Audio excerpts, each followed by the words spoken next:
I'm already filming, so that you know. Thank you. There you go. There we go. Here we go.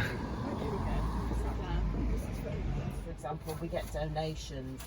I've run out of cans of pop, and sometimes just giving somebody a can of pop opens the door to getting the name, the date of birth, and if they're okay, and if they need any basic help. Just pull that door to, so I'll take this key out. I'm not.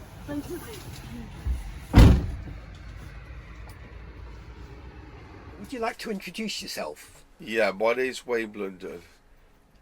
You're Wayne, and I'm John. And I'm Sarah. Right.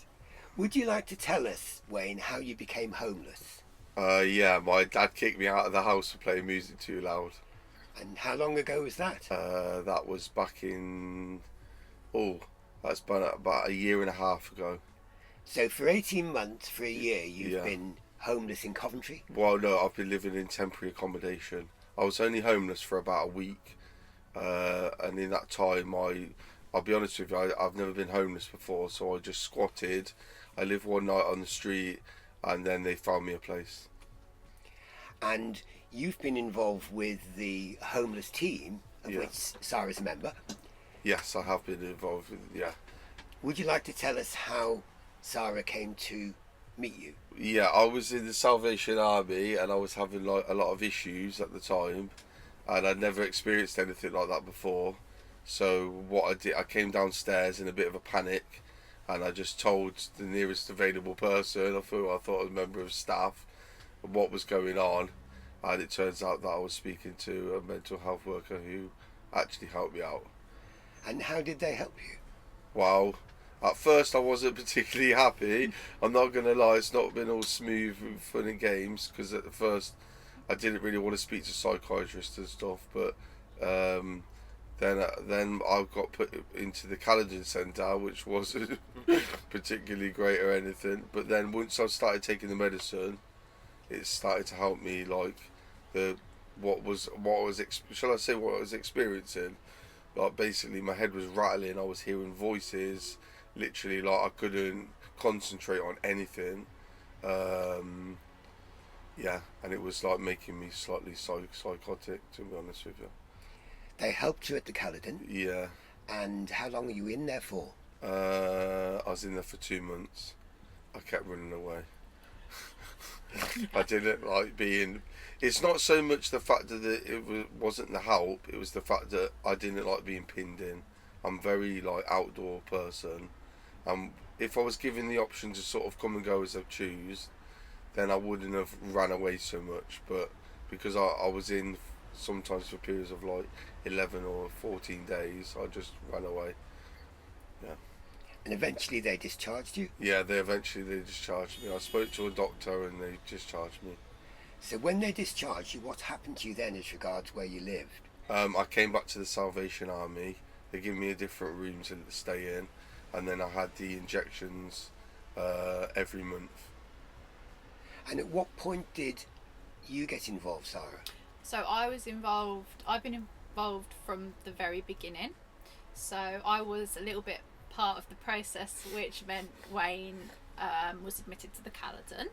And then when Wayne came out, we would still meet, wouldn't we, to kind of see how you were doing, whether the medication was working as well as it should do, or if maybe it needed to be increased. And it's been increased now, Yeah, I hasn't wanted it to be increased. Yeah, and so we've kind of stayed in touch to review it, stayed in touch with the psychiatrists, and things seem to be really improving, don't they? Yeah, definitely improving. So from your point of view, Wayne, things are improving. Yeah. What would you say about the homeless service? How would you say it's helped you? It's helped me because before I couldn't even concentrate or think or do anything. I just wanted to hurt whoever was doing whatever to me and make it stop. So in the long scheme it has like massively helped me. And is there anything they could have done differently?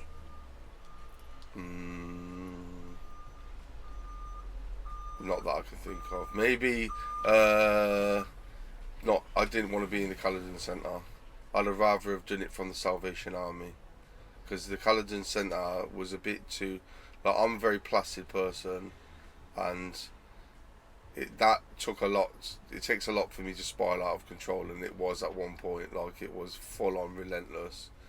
But some people in the Caledon Centre were on a slightly different level of aggressive, and I didn't like it. You weren't comfortable there. Yeah, I wasn't comfortable there. If you knew somebody else Yeah, that had the same problems as you, yeah.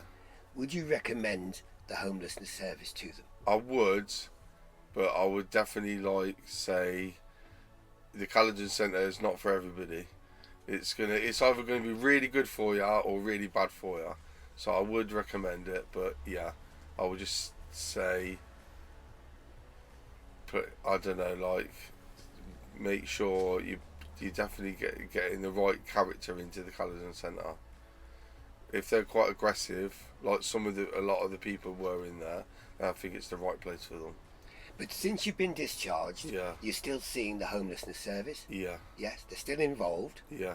How do you feel about the future with them? I feel fine as long as I keep on taking the injections, and I'm doing the tablets as well at night time. But I'll be honest with you, I've semi-stopped them, so as I haven't needed them as much. The Okay. tablets at night time, Okay.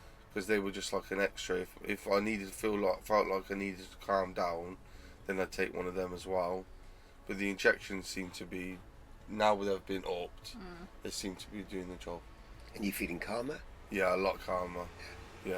Are you feeling happier? Yes, a lot happier. Definitely. Is there anything you'd like to say to us or to the Trust Board, our Board of Directors? Maybe they should increase the staff for the homeless team and give them a pay rise. Wayne, thank you very much. That's all right. You're welcome.